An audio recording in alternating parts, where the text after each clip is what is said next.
இன்றே டவுன்லோட் செய்து உங்கள் ஃபேவரட் ஷோக்களை என்ஜாய் பண்ணுங்க.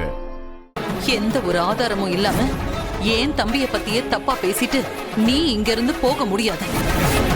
நீ பேசின மாதிரி நான் உன் தங்கச்சிய பத்தி தப்பா பேசி இந்த கல்யாணத்தை நிறுத்துன்னு சொன்னா நீ நிறுத்திடுவியா? என் தங்கச்சி ஒன்னும் அப்படிப்பட்ட பொண்ணு இல்ல மேடம்.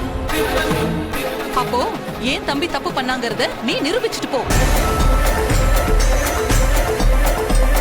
இந்திரா, எதுக்கு இவகிட்ட எல்லாம் பேசிட்டு இருக்க? நம்ம கபிலனை பத்தி நமக்கு தெரியும், அது போதும். முதல்ல அவங்கள வெளியே போக சொல்லு. பாக்க ஆத்திரமா வருது. அப்படியெல்லாம் விட்டுட்டு போக முடியாது சித்தி. இவ அசிங்கப்படுத்தினது நம்ம கபிலனை மட்டும் இல்ல, நம்ம செங்கோட்டு வேலர் குடும்பத்தையும் தான். இவ இஷ்டத்துக்கு ஏதாவது பேசிட்டு போயிடுவா, அத நான் பாத்துக்கிட்டு அமைதியா இருக்கணுமா?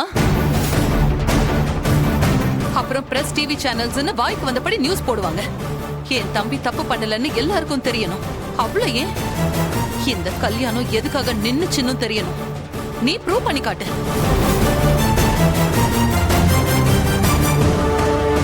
ஏன் அமைதியா நிக்கிற? ப்ரூவ் பண்ணி காட்டு. ஏண்டி, இப்போ உனக்கு சந்தோஷமாடி? நீ ஆசைப்பட்ட மாதிரி இந்த கல்யாணம் நின்னுடுச்சுல்ல, சந்தோஷமாடி? என் கண்ணு முன்னாடி நிக்காதடி. முதல்ல வெளியே போடி. ஐயோ